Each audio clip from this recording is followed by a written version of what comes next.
सबसे पहले तो मैं नेपुरा पंचायत के सभी ग्रामवासियों को बधाई देना चाहूंगा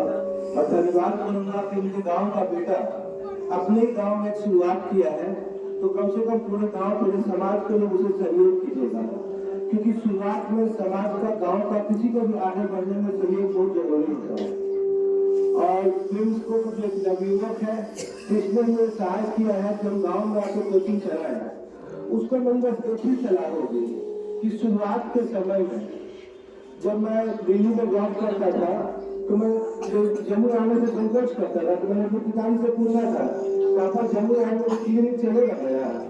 तो उन्होंने मुझे कहा था, मैं आज वही तुम्हें बताना चाह रहा हूँ, उन्होंने कहा था कि अगर तुम सिर्फ पैसा कमाने के लिए आना चाहोगे तो हो सकता है कि तुम्हारा क्लिनिक चल जाए और हो सकता है ना भी चल जाए, मगर अगर तुम इस भाव से आओगे कि जो भी मरीज मेरे पास आए मुझे उसे ठीक करना है, मुझे उसे सही करना है, तो तुम देखोगे कि तुम्हारे पास पैसा कितना होगा जिसकी तुम कामयाब नहीं कर सकती हो। तो सेम चीज मैं तुम्हारे लिए कहना चाहूंगा कि तुम्हारा मकसद ये होना चाहिए कि जो भी बच्चा मेरे पास आए, 10 बच्चा आए, 20 बच्चा आए, 50 बच्चा आए, उसमें हम अपनी पूरी ताकत झोंक दें उसके भविष्य को बनाने के लिए।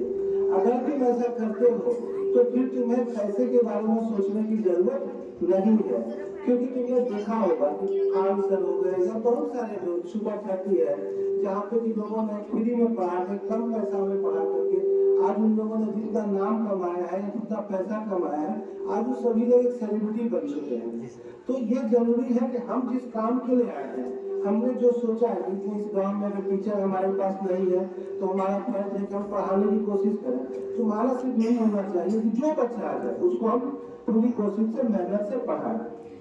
पैसा हमेशा बाय प्रोडक्ट होता है, उस पर फर्ज करने की जरूरत नहीं है। दूसरा चीज, जो भी बच्चा लोग यहाँ पर है जो तुम्हारे यहाँ पढ़ने के लिए आएगा, मैं बच्चा लोगों से भी करना चाहूंगा कि देखो आज के टाइम में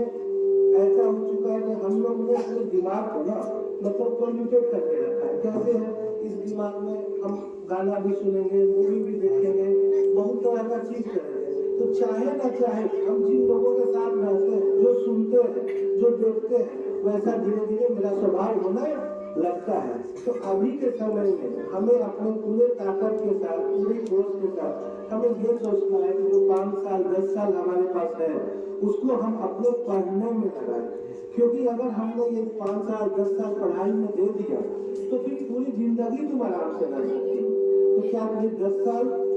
साल मेहनत करना कठिन है या पूरी जिंदगी आराम से करना कठिन? तो सोचना हमने है, पढ़ना है। मैं यही कहूँगा कि जिस उम्मीद के साथ, जिस हौसले के साथ खोले उसमें आगे बढ़ो और जिले का नाम रोशन करो। धन्यवाद।